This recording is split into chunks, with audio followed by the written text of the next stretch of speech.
folks, we're back. We were talking about strength and conditioning. Let's talk about UNC. You were talking about the fact that Jared had gotten a preferred walk-on at UNC, but even as a preferred walk-on, that's not the easiest option. Right. So can you kind of lead us to that point, and then talk about you being at UNC and what you did? Because I remember being there on your senior day with your mom and dad and got a picture of you. I still need to find that picture. But, I mean, you weren't just there for 1 year. You were there through senior day. So let's start off the process, and then let's just talk about what involved, because I think part of what you did with him back at high school made him a success at UNC. Well, I just remember beginning of his senior year, we didn't have an offer. And, I mean, I had film everywhere. And Columbia reached out. You visited Columbia, didn't you? Mm-hmm. Yep. Visited Columbia, and it just didn't work out. And he was not accepted at UNC to start with. And I was in contact with the coaching staff, weekly, sometimes twice weekly. We got him at school at UNC, and then the rest just took care of itself. I mean, they knew what they were getting on the football program. I don't think Carolina realized what kind of student athlete they were getting. And I know it's a great decision for UNC and for Jared the way it ended up. But, college, getting kids in college, you send film, you make phone calls. It's a process. And a lot of folks, a lot of parents think everyone's D1. A lot of parents think, hey, he might not be D1, he can be D3. It's true. But the commitment, and I would tell my players, and Coach Harrington would tell our players the same thing. If you don't put out on the practice field, I'm not sticking my neck out for you to a college coach, because I want that college coach to come back when I got somebody that's bust his butt every day on the practice field and on the game field. So, not everybody's a college athlete. The percentages that are special, and he's one of them, obviously. It was definitely a tough process. It was, I was, committed to, Columbia was a spot for a while. Something happened there where things just kind of fell apart. And then, again, I think it happened sometime early spring where, I got a call from Tudrin, who used to coach over at Carborough, my maybe freshman or sophomore year or something like Coach that. Jason Tudrin. Yeah, so that connection there helped me out. And again, most people don't understand. It's a tough process, to put all that weight on the coach's shoulders to connect with these coaches. It's a tough thing. So it's a collaborative effort in my mind. I remember, communicating with him on a weekly, monthly basis. Is just, finding a school right for me. I wanted to play ball, so for me, I was, even, me and my dad, and Coach Hall, we crafted an email, with my, GPA highlights, all this stuff, and I'd go through the staff directory. I'd look up online, hey, Elon, Campbell, all these schools, and just I would send it to every coach on there. Boom, it's just straight to their email, and that teaches you something, as an athlete for sure. Just in terms of utilizing your resources. But that transition was, to that moment where I got that the preferred walk-on spot was, it was awesome. And to be able to, share that with the community and all the guys that were excited for me, all the coaches that were excited for me, it was awesome. And then you said going through the 4 years as preferred walk-on, it's a tough lifestyle. It's full-time student, full-time, player, athlete. So it's you develop some resiliency and some grit for sure. But starting as a preferred walk-on, I remember and again, I was more of a defensive guy throughout high school. I loved playing defense, and that was a transition in itself going to UNC as I was with the tight ends. And I built some, I added some weight and built some strength. You bulked up, didn't you? He paid attention. A little through high school. What were you able to lift back once you... Oh, my goodness. Going through college, that was the biggest challenge, is just the physical change. Just coming in at maybe 185, 190. Then by sophomore year, they built me into, I think it was 230 or something like that. And they still wanted me to build. We had goals we had to meet, and it's a challenge. And I just remember...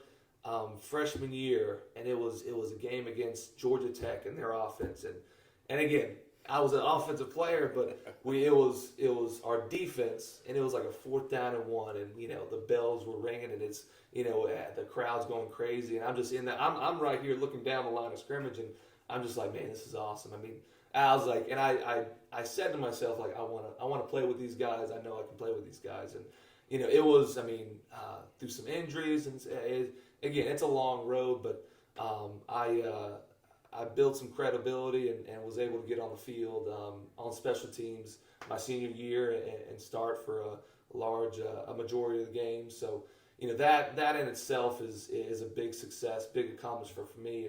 And again, I was no prime time elite player at the college level, but to be able to say I go through that process of getting on the field was again it's a huge accomplishment I hold dear for sure. You mentioned the Georgia Tech game. Any other favorite memories from it? It doesn't have to be one. It could be multiple. Favorite memories? In terms of games, I mean, we had, especially that 2015-2016 year. Our first 2 years were pretty good. So, you talked about the ACC championship, the first year I was there, playing with those great players. I mean, from Marquise Williams, Quinshaw Davis was one of my favorite receivers. I got to watch play my freshman year, and then from Matt Collins, one of the best athletes that came through there, Mitch Trubisky, and Switzer, and all the way through my senior year. I mean, yeah, there's so many. There's too many to count. So many. It was just the whole thing was a great experience for me. You still stay in contact with Switzer? No. I haven't heard from Switzer. He was the primetime guy, and we know each other, but.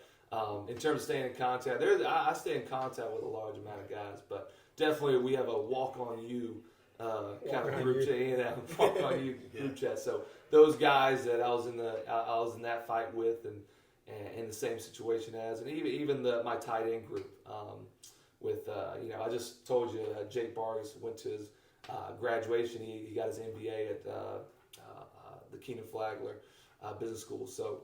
He got that last week, so I stay in touch with a large amount of guys, but there's so many guys to keep up with. It's hard to keep up with everybody. But when we go to the Letterman tent on game days, before and at halftime over at Keenan, everybody knows each other.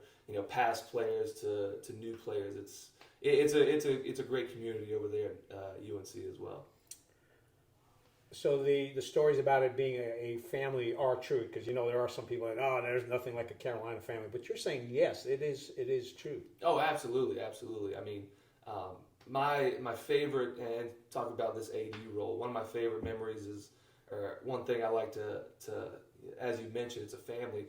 I was senior year. I made special teams. I was starting on kickoff return, and man, first game at Cal Berkeley, I think it was our third kickoff, and I get rolled up on, and I high ankle sprain. It was tough. And a couple weeks down the road, and I'm still. I dealt with that thing all year. But I was in the training room one day, and it just Bubba Cunningham, the AD, came through, and he's got so many athletes he deals with.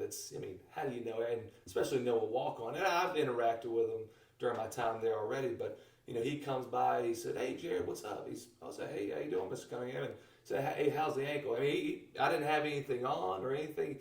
It's something he knew prior to. He knew. He probably knew every guy in that building. And to come up to me as a walk on, and a guy that's not one of those prime time guys on the field, to be able to hey, know my name, know that I'm dealing with a high ankle sprain. That's a tough thing to go. To just say something to me, mention that's a special moment for me. I'm like, this is a family here. So, absolutely, it's a family over there. 2 questions for Coach Hall. You mentioned Division 1, 2, and 3. Again, I've been covering sports long enough where I see parents who think their kids are Division 1, and it's kind of like, yeah, your kid's good, but not that good. And I've also seen kids go off and play at Division 2 and 3 and do just well. So what's your sentiment, and what can you tell parents when they're like, oh yeah, my kid's Division 1, but you're kind of looking at it going, Parents have to look at the percentages. Tobias Palmer's the best player I ever coached. I mean, and he was 5'9", 165 pounds, soaking wet, going to play at NC State. Well, he went to Georgia Military first, but you know they built him up. He had the natural ability. His vision and his speed were second to none. That's a D1 player. This is a D1 player as a preferred walk-on. Justin Phillips went as a preferred walk-on at UNC. As the same thing, tight end after going to Hargrave Military Academy, I believe it was.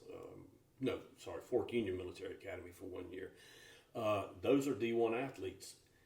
Kadarius Roan went to play at Winston-Salem State as a D1 athlete. I had a ton of kids, we had a ton of kids go play D3. But I would tell them we would have a parent meeting at the end of May every year, invite the incoming freshmen, and I would point it out to them. I would have Tobias and some of the other college athletes come talk, and I just tell them, be realistic. Not everybody's D1, and not everybody's D3. If you want to play football, college football, come see me, sit down, we'll talk. And anytime a coach would come in there, I would have a list of players. All right, this is a D3 coach, and I would get these players out of class, come listen to the coach, give them questionnaires, this, that, and the other. And D3, you got to talk about the financial commitment because there's no scholarships in D3. All scholarships in D3 are academic, and a lot of kids got those scholarships academically. So, but there's opportunities, but again, not for everybody. You have to be realistic, and I would try to. It's right there in black and white. I would show them percentages and this, that, and the other, and fortunately enough, we did have a good number of kids go play college ball. But it seems like with all those efforts, the most important effort is coming from the student athlete, and that they've got to bust their butts basically to do and be able to get up to that level, whether it's Division I or Division II or Division III. Exactly. If they're not doing it in the classroom, I'm not bringing them to meet a college coach. If your GPA is under a 2.0, there's nothing I can do. And so, and I would tell them, parents, that first day. I would tell the kids that every day in practice for the most part. Not doing it in the classroom. I can't do anything. I'm not a miracle worker. This part's on you. And we would have tutors for the kids, for the players, and whatever's needed. But they had to reach out as well. And when I see the report cards, I'm like, son, where do you need your help? And I'm going to be all right, coach. Okay, where do you need your help? Because we're going to get you some help. But again, they have to buy into the program as well. Sheila had asked you this question earlier about what are your expectations for the next year at Seaforth. I'm not going to ask you the same questions. My question to you is, learning what you've done with Coach Hall, learning what you had at UNC, your stuff at Duke, what are the things that you're going to bring and try to teach the students at Seaforth, whether they're student athletes, whether they're in weightlifting class? What are you going to try, let's say a freshman coming in this coming year, what do you want them to know by the time they get out of Seaforth? I believe as coaches and my job, I try to break things down as simply as possible. I try to provide three different things: opportunity, experience, and education. So for me, no kid, I don't want any kid coming through Seaforth saying I didn't have the opportunity to get in the weight room. So again, our job is to provide that opportunity, whether it's in getting in the weight room or support through class. Again, opportunity to play, opportunity to prove yourself on the field. Those things, you got to provide those. And for us, it's up to the students to take advantage of those. They have to be able to utilize the great and valuable resources that Seaforth or Northwood that they provide. So that's a service the coaches will always provide the students. Now, the experience part of things, he said it before, like the percentage probability of going from high school to college, very low. It's in the single digits. You narrow that down to a single school population, it's even lower. So, you have to tailor a program to not only the athletes that are, the top tier, going to the next level. You have to tailor it to the ones that might not, or maybe go into a D3 or D2. And that, that experience is not just, on the field. It's in the classroom. It's developing discipline, developing character, developing respect. all those things, that's part of the experience as a student athlete. And then on the other side of things, education is the reason we're all here.